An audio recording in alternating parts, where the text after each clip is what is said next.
Among the basic Python objects are the numbers, which come in three types: integer, float point numbers, and complex numbers. Integers.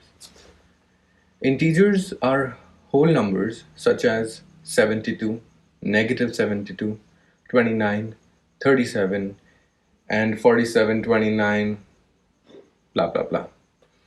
In Python 3, there is no limit to their magnitude, but from, of course, your computer's memory.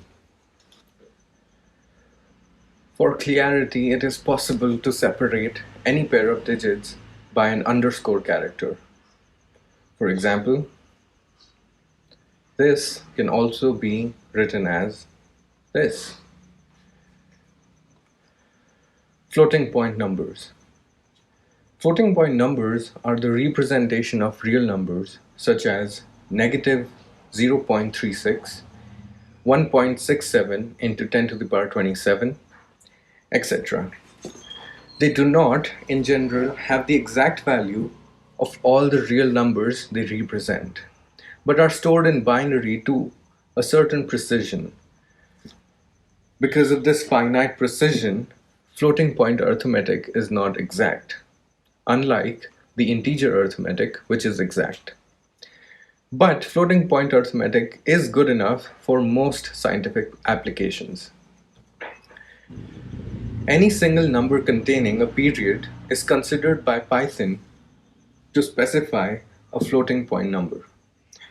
Scientific notations like E or capital E to separate the significand from the exponent can be used. Example: as with integers, pairs of digits may be separated by an underscore. For example, this. Complex numbers.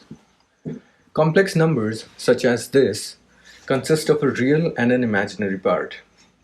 See, in Python, we use j instead of I to represent complex numbers.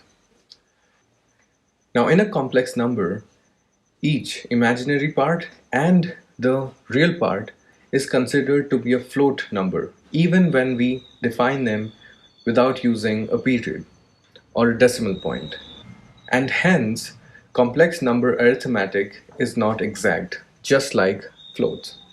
A complex number may be specified either by adding a real number to an imaginary one and then imaginary number followed by the suffix j, as in this, or by separating the real and imaginary part to call complex, as in complex this.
Now let's practice printing some numbers. Let's print 5. There we go. Now let's print 5 point without a 0. But we get 5.0 as the answer. Now let's try to print 0.10. You see how the internal representation of 0.1 discussed earlier is rounded to 0.1, which is the shortest number with the representation. Now let's try and print 0.0000999. Let's see what we get. Now note that any number smaller than the magnitude of 0.001 are displayed in scientific notation.